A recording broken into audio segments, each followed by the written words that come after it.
오늘 이 새벽에도 하나님의 말씀을 통해서 우리가 진리 안에 거하고 참된 자유를 누리는 은혜가 있기를 소망합니다. 오늘 우리에게 주신 하나님 말씀은 구약 성경 사사기 19장 22절에서 30절까지의 말씀입니다.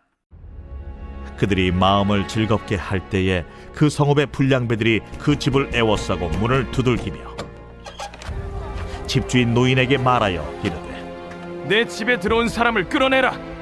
우리가 그와 관계하리라. 아니라 내 형제들아, 청하노니 이 같은 악행을 저지르지 말라. 이 사람이 내 집에 들어왔으니 이런 망령된 일을 행하지 말라.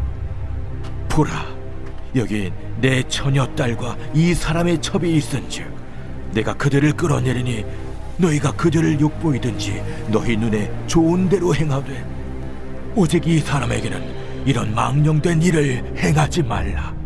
하나 무리가 듣지 아니하므로 그 사람이 자기 첩을 붙잡아 그들에게 밖으로 끌어내매 그들이 그 여자와 관계하였고 밤새도록 그 여자를 능욕하다가 새벽 미명에 놓은지라.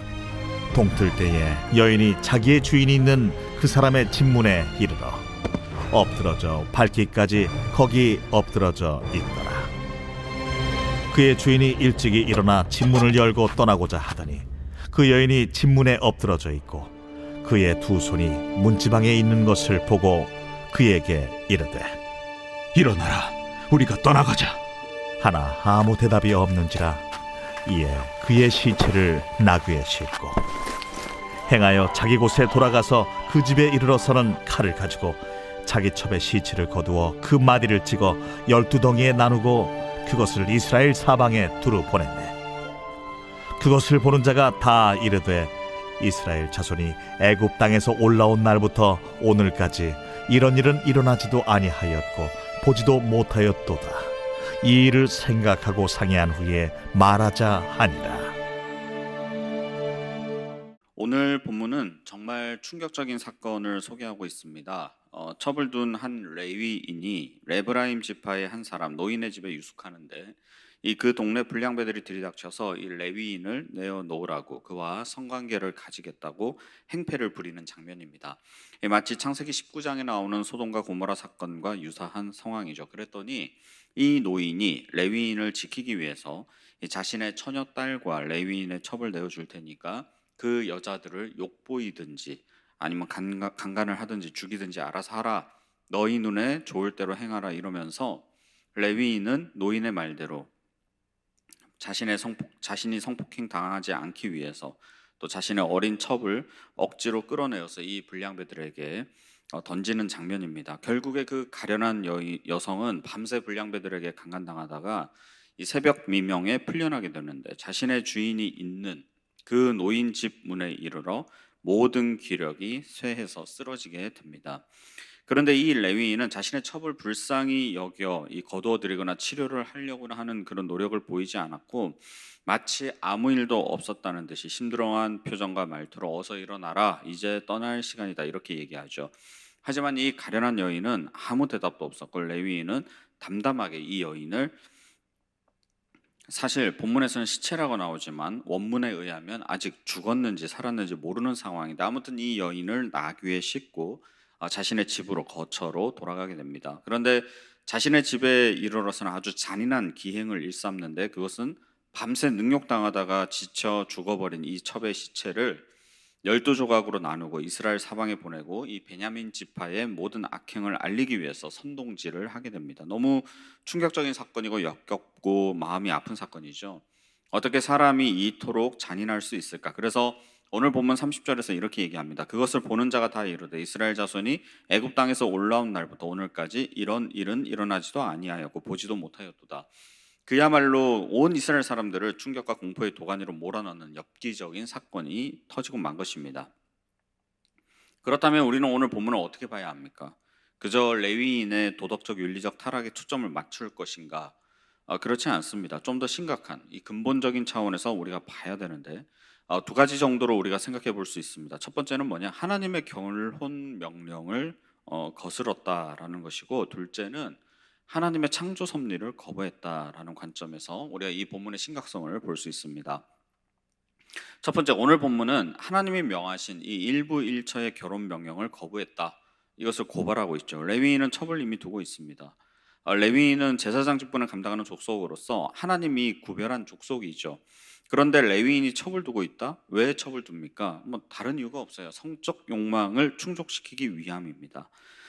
제사장이 성적 욕망을 채우기 위해서 어린 첩을 따로 두는 것이 전혀 허물이 되지 않는 시대다라는 것을 우리가 알게 되죠. 그런데 이것은 이방 이교도 사이에서는 일반적인 문화요 정서였다라는 것입니다. 그렇기 때문에 이 아무런 저항이나 거부감 없이 이런 행태를 보였다라는 거죠. 하지만 이스라엘은 거룩한 나라와 족속이요 백성입니다. 거룩의 뜻이 뭡니까? 구별됨이죠. 무엇으로부터 구별되었습니까? 세상으로부터 구별되었습니다.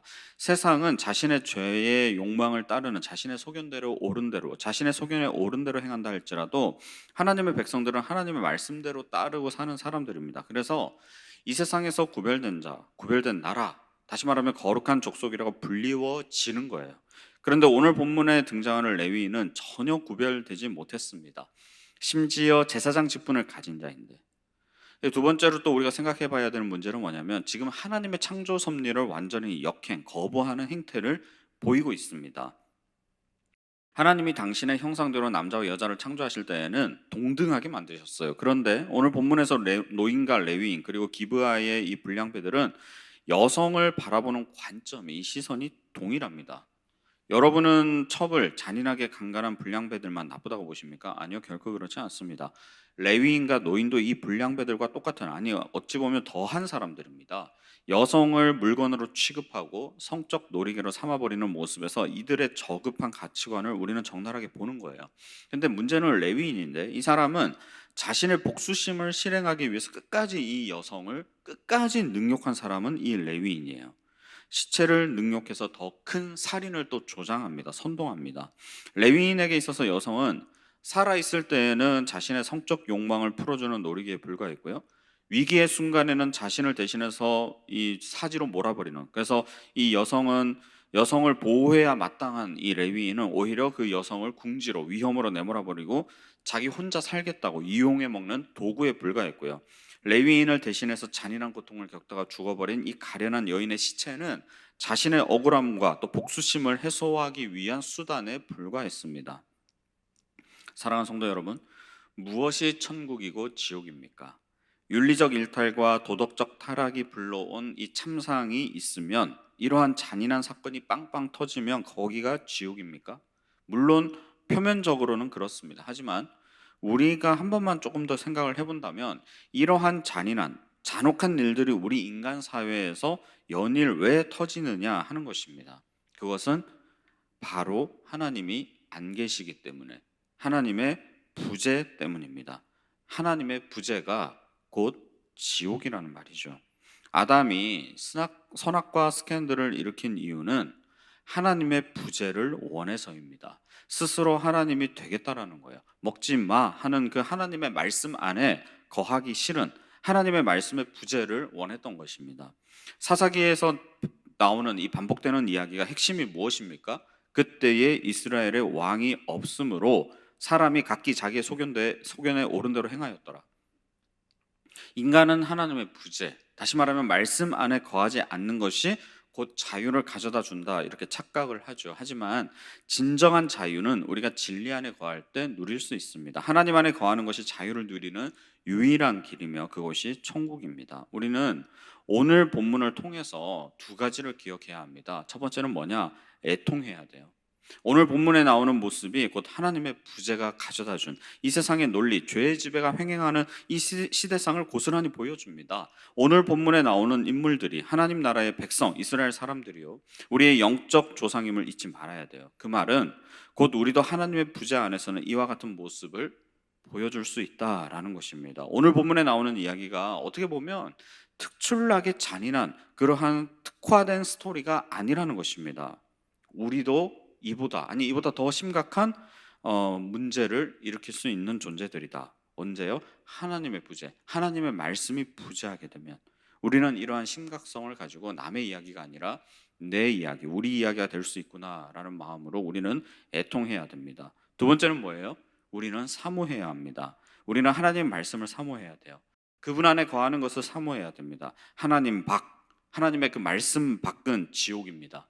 우리의 욕망을 채우고 우리가 하고 싶은 대로 사는 것이 천국이 아닙니다. 자유가 아닙니다. 그것은 저주요 더 큰 속박입니다. 그런데 더 큰 저주는, 불행은 뭐냐? 그런 우리를 하나님이 유기하시는 것, 내버려 두시는 것입니다. 그러면 우리에게는 멸망만 있을 뿐입니다.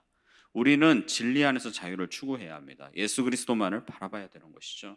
그분을 바라보며 그분이 우리를 위해 행하신 일을 우리가 기억하고, 우리는 세상에서 죄와 이 유혹과 시험에 맞서 싸워 이겨야 됩니다. 이것이 거룩이요, 내가 거룩하니 너희도 거룩하라, 이 하나님 말씀대로 사는 길이고, 우리는 그리스도인입니다 라는 그 정체성에 부합하는 것입니다. 이것이 바로 천국 백성으로서 이 땅에 살아가야 하는 방식이고, 완전한 자유와 영광이 도래하는 그날을 소망하며 살아가는 것입니다. 오늘도 우리의 이 모든 죄를 위해서 십자가에서 모든 율법의 요구를 이루시고 대신 죽으신 예수 그리스도를 바라보시기 바랍니다. 그리고 우리 안에 계시는 성령님을 의지하면서 우리 자신을 의의 병기로 드리는 저와 여러분 되시기를 주님의 이름으로 축원합니다. 제가 기도하겠습니다.